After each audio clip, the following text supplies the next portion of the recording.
Yeah, I mean, I've gone on record as saying, and I completely stand by it. I've been watching Liverpool since 1974. I've seen some of the greatest teams in the history of this club, and I've also written about teams from before that era who achieved great things as well. But this, for me, is the best Liverpool team of all time, and I don't say that lightly. And I know what a big statement that is. The only thing that's missing now is more trophies, and they look like they're going to do that. But in terms of their doggedness, in terms of their refusal to submit, in terms of their organisation and their bond, they're like the team in 1978-79, which was an unbelievable team. In terms of their flair and how exciting it is to watch them, they're like the 87-88 team. They are up there. If they're not the best, they're up there with the best. I would argue they're the best in all positions on the pitch. We have absolute world-class talent. We haven't had that since the 80s. These are incredible times to follow Liverpool Football Club. I think lots of people take it for granted. I won't take it for granted because this isn't normal. I grew up believing it was normal. I grew up in the 70s and 80s, so I thought, in May there was always a parade. But it's not normal, and we should cherish it. We should really, really, cherish these days because they don't last forever, and we are living through greatness, in my opinion. Kind of idolised Gerard Houllier. We idolised Rafa Benitez. But they were very pragmatic managers, weren't they? They didn't play a style of football I would have associated with Liverpool growing up. They stayed a few years, and then their sort of flame burned brightly for a short period, and then they faded away, and the inevitable decline set in, and then they were off.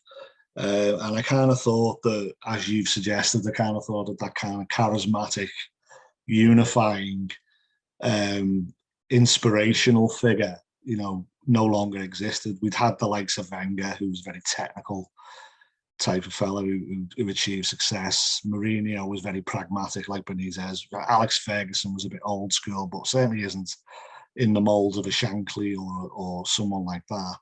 And then Klopp's come along, and I've always resisted saying this, but there's so much about Shankly in Klopp. Obviously a different manager, and he's his own man and all the rest of it.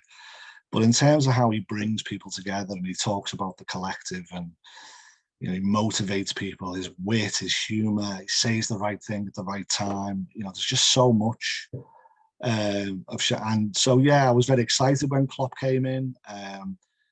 But if I'm honest, never dreamed that we would see what we've seen in the last few years. So I have been pleasantly surprised that he's gone beyond my expectations, really. Well, I thought the game was, it's always difficult because when you're there and you're watching it, you're just consumed with the tension. And I kind of felt at the time that Chelsea dominated for much of it, and it was really, uncomfortable for us. Having watched it back a number of times since I come home, it was more even, it was more balanced than I thought it was while I was in the game. We created a lot of chances. We probably had the better of the chances. But it was a great performance by both teams, I thought, and a great final for a 0-0. Penalties were unbelievable, weren't they? The quality of the penalties was incredible from both sides. And I just think it's hilarious that, Tuchel decided to bring on, in quote marks, a penalty shootout specialist who was beaten 11 times and missed his penalty. So what a spectacular move that was. But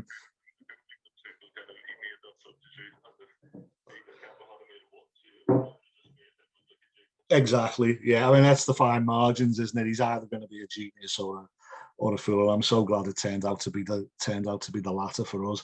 Big, the hero. Cup finals create heroes. The hero of the game is undoubtedly Kelleher. Wow. The young lad at 23 at Wembley, 85,000 people, first domestic trophy for 10 years. Only the second domestic trophy in 16 years.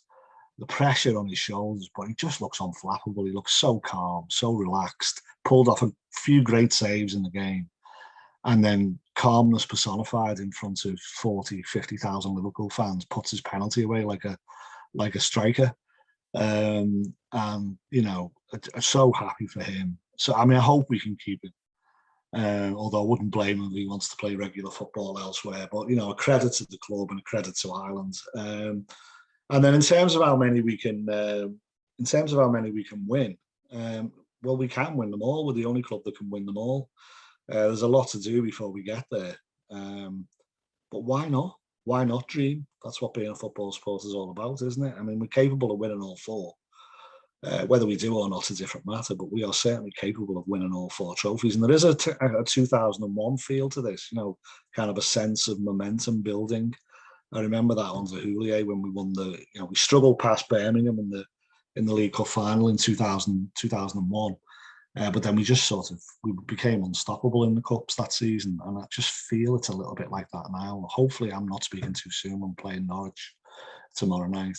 But yeah, we're definitely capable. We're the only team who is capable of doing it anyway. So why not give it a go?